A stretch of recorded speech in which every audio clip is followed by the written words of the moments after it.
Hello, everyone. My name is Scooter, and this is a Hobbit hole. While this, and this is a series of plain old holes in the ground. And today I intend to rectify a major problem in this world, and that, of course, is the ongoing housing crisis. Real estate prices are insane, and we need more housing in our world for all of the imaginary occupants because it is a single player world. So, to fix that problem, I am going to be turning all of those holes into Hobbit holes to go with the first one. And that's just going to go a long way towards making this world feel more full and complete for all of my, I guess, imaginary friends who live in the Hobbit holes. It is getting dark. I need to sleep. Now, if you missed my last episode, you might be wondering, why are these random ugly pillars with the wool on top all over the base here? And that is simply my way of planning out and determining where I'm going to be putting things in my base here. So my goal is, of course, to put in these hobbit holes, and then I can get rid of the ugly pillars marring the landscape. And with any luck, that is going to make this base feel a lot more complete, a lot more whole, be a lot more aesthetically pleasing for you wonderful YouTube viewers out there. Hopefully, it's at least mildly entertaining. But enough blathering, let's get to work on putting together the first of our hobbit holes, and I think I am going to start right here, looking over the little crop field and across from my main starter base over there. And as we can see here, I need to put in a hobbit hole and mossy hillside. Now, of course, I already have a mossy hillside all installed here. Very green, very grassy, very mossy, very hillsidey. Let's get started here now. The first thing is I might clear just a little bit of this, make a bit of space for the hobbit hole itself. There we go, a perfectly sealed hole with no holes underneath it whatsoever. All right, and next let's start putting in the white wall of the hobbit hole here. And I'm going to just give it roughly that shape. And then I can build the frame around that. I think that'll look okay, nestled into the hillside there. And then along with the calcite, of course, out of the way, shulker box. Along with the calcite, of course, I do want to put in a little bit of diorite. Now, I know it's not everyone's favorite block in the world, but I do think that it works quite well, actually, with calcite. It's not really the worst. I don't know what I think about that. I may I may be changing this up quite a bit as we go along. I don't want it to look too much like stone is the thing. I want it to feel almost like a plaster or something that's painted on the outside. So I may play around with the textures, but the next thing I really have to do is build a frame around this, and I'm just gonna stack everything on the fences there because this is out of the way. Let's get a few stairs, a few slabs, and quite a few trap doors. I may even get a few more if I can. Okay, so to start, let me put a little bit of stair action like that, and then you can put some trap doors here to give a bit of a verticality to that. I'm gonna put more stairs. Oops. More stairs like that. And then you've got to come around something or other like that. And that's already looking horrible. It looks horrible. That's more like it. So yeah, I expanded the ring here so it's closer, not quite as big as the one down there, but closer in size to the one down there. And then yeah, I brought out that white wall just a little bit and put in a little bit of moss here. I still have to do quite a bit of work to get this to line up with the rest of the hillside and feel like it's really built into the hill. But yeah, that's at least the first pass on this. It's not the worst hobbit hole I've ever made. I mean, I haven't made too many hobbit holes. You can't tell at all in the slightest, though, can you? But of course, next I need to get to work on the doorway so that I can shut the door and pretend like the interior doesn't exist. There, something like that. And then behind that door, more of those. You know what? That's not half bad. I think that kind of works. You get a bit of the depth. The wall still feels like it's part of the same thing, even though it's actually a whole block inset there. So I think that's not too shabby, if I do say so myself, and I do say so myself. Now with this hobbit hole, I would also like to perhaps build in maybe one window just on the side there, give it a little bit of skylight, because at the moment it's literally just a dark hole in the ground. I don't even remember if I have a torch in there or not, but yeah, I'm gonna put in a window and then I'll show you guys once I've got all of that in place here. Here we are, I'm in the window. Sorry, I am in the window. And from a distance, it's totally a screaming face. Beautiful. The Screaming Face Hill. Alright, now for Hobbit Hole number 2, I've come over here to my little enchanting hanging gazebo thingamajigger, and we are going to put a hobbit hole right here. I think this is a great spot for it, and since it is right across from this thing, I want to get rid of the rain. Thankfully, I have a handy dandy gazebo to keep my head dry. But as I was saying, I've got the gazebo here, and I'm going to match the color scheme of the hobbit hole with this. So I think I would like to have maybe some of the warped wood for the door, like a nice bright green door. I don't think I'm going to put any amethyst in the wall. That would be a little strange, but let's get started. I'm actually going to move this, and yeah, I'm not going to spend quite as much time showing you guys that process. I spent a bit more time in the first one because one of my brothers told me, hey, I want to see the actual process of you building. It's interesting to me. So that one was for you, buddy. I am now going to cut to a more complete hobbit hole. Ta-da! Hobbit hole number 2 is mostly complete. So as you can see, we've got a nice bright greenish blue cyan-ish warp wood door. And then around the edges here, we've got the crimson wood, which matches nicely with our little platform here. I'm really glad with this one. I like the shape. It does get a bit easier to figure out the shape once you have done one or two of these things. But I am liking this one. The colors are nice and bright. I've got a little bit of the oak wood there mixed in with the birch. I think that looks pretty decent. And of course, inside, absolutely nothing.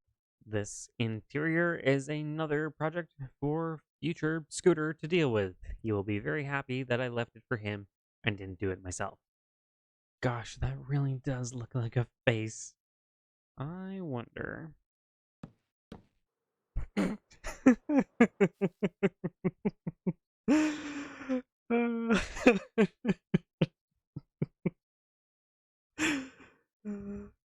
I might leave that there for the time being. I actually love that. Now, remember earlier when I mentioned I had been doing a little bit of work prior to this session, just, putting some paths down and some other things. Well, along with that, I have been building an automatic wool farm here, and it's just about done. All I really need to do now is add the sheep and add the shears and color the dye on the sheep, and then it's good to go. But I'll show you what I've got here because it's pretty neat. It's pretty easy. It's so simple that you really should be putting something like this in your world as well, because honestly, who has time to manually shear sheep? That's it. Not this Scooter. So let's come through here. If I dig down that spot, as you can see, if I go like that, nope, goodbye grass. So I've got an observer here, and that observer, of course, can detect changes to a block in front of it.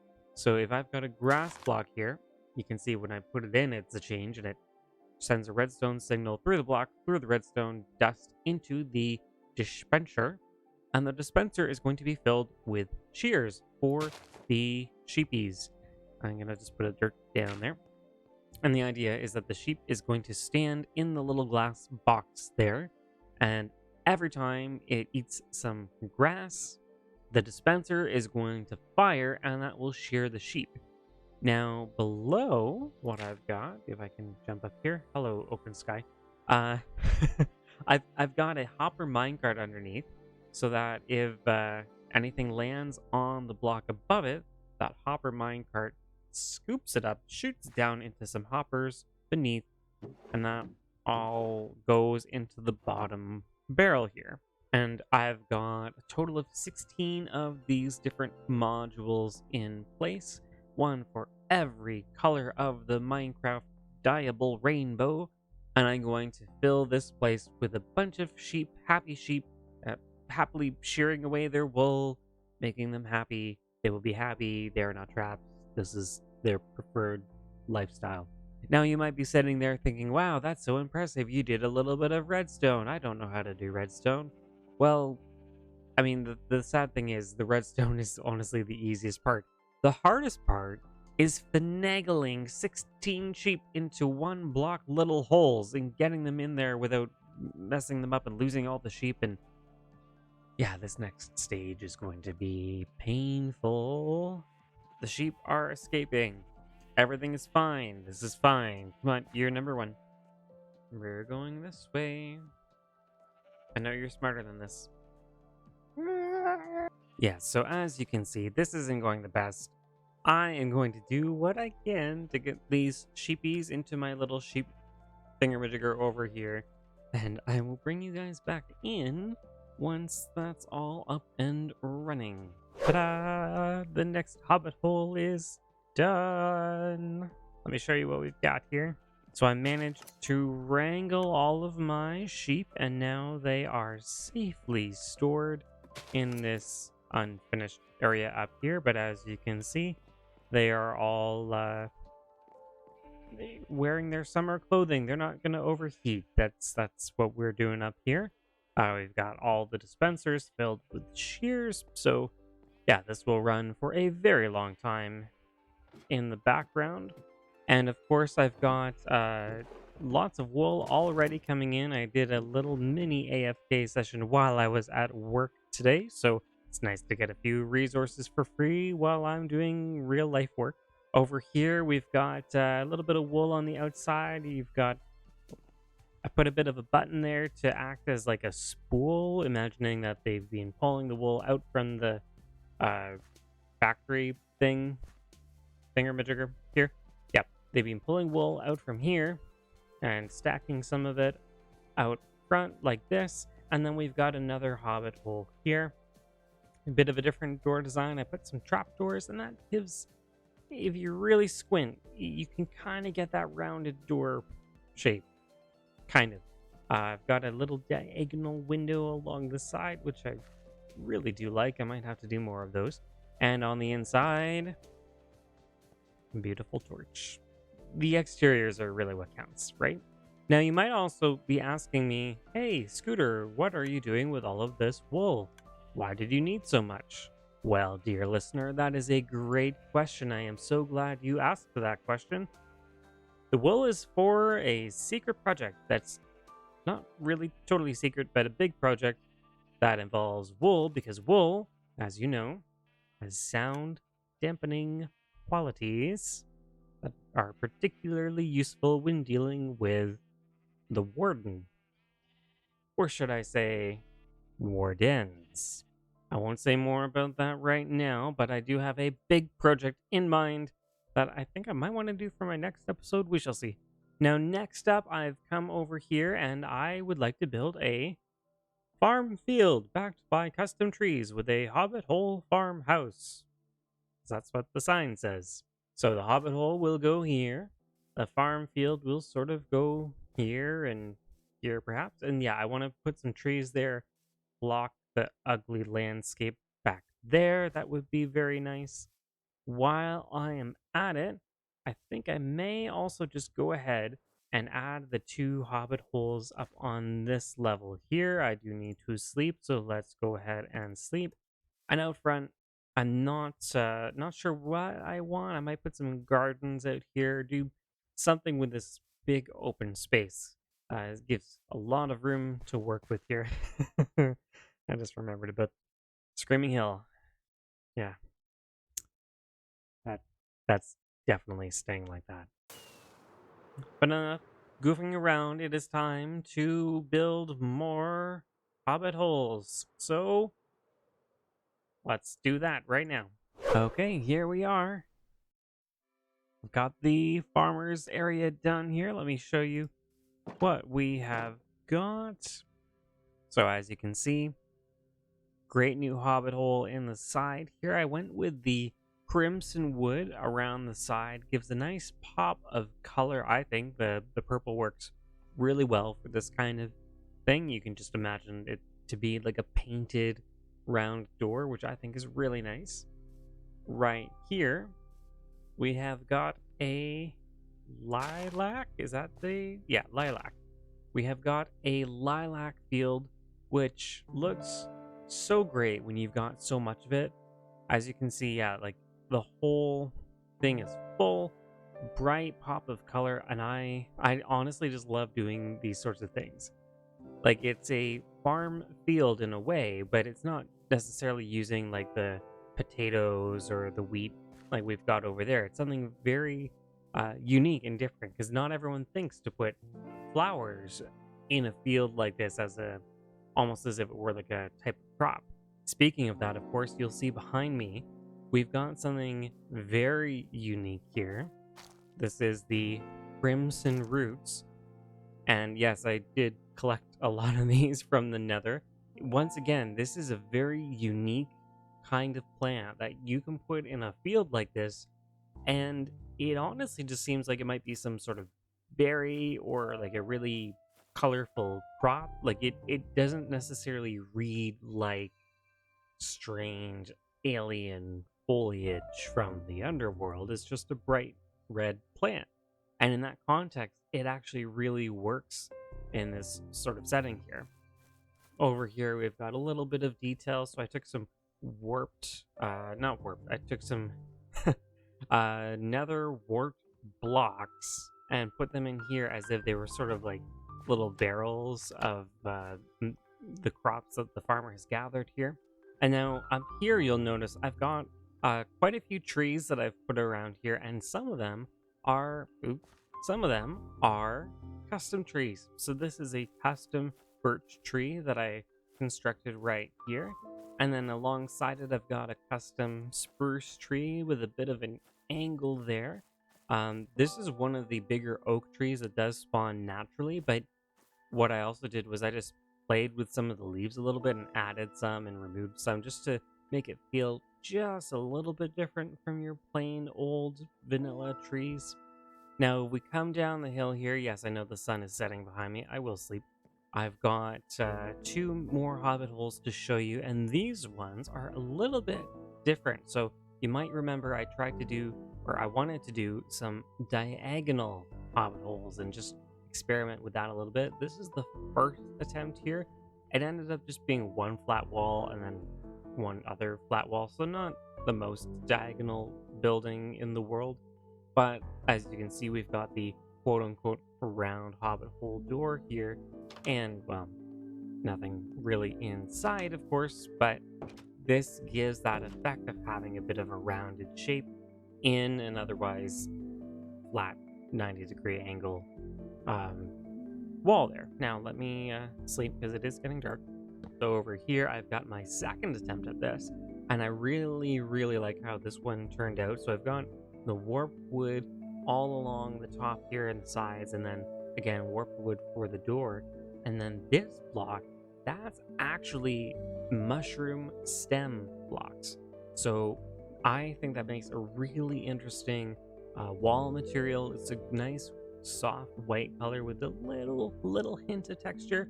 I think that looks great for the walls of the Hobbit hole right here, especially with the blue of the warp wood. It actually matches quite well. As you can see, of course, I've got some grass occupying that interior, but I'll get to that eventually. And once again, I do have another flower field here, in case any influencers want to come along and take some Instagram pictures in the bright, colorful field. Now, let me fly up here and I'll give you guys a bit more of a bird's eye view. Let's turn around and gosh, that's so nice. You've got these big 3 crop fields here. I think this is honestly doubled the area of the base. We're no longer just having it focused in this little ditch here. So yeah, our original Hobbit hole starter base is right down there, but then we've got 1, 2, 3, if I count the sheep one, 4, 5, 6, 7. We've got 7 new Hobbit holes here today. That's a huge increase over like the 1 or 2 that I had before. So and again, this is not ever going to get old for me. I love Screaming Hill. I'll probably have to make a sign or something, and then tourists will know that they're visiting scenic Screaming Hill.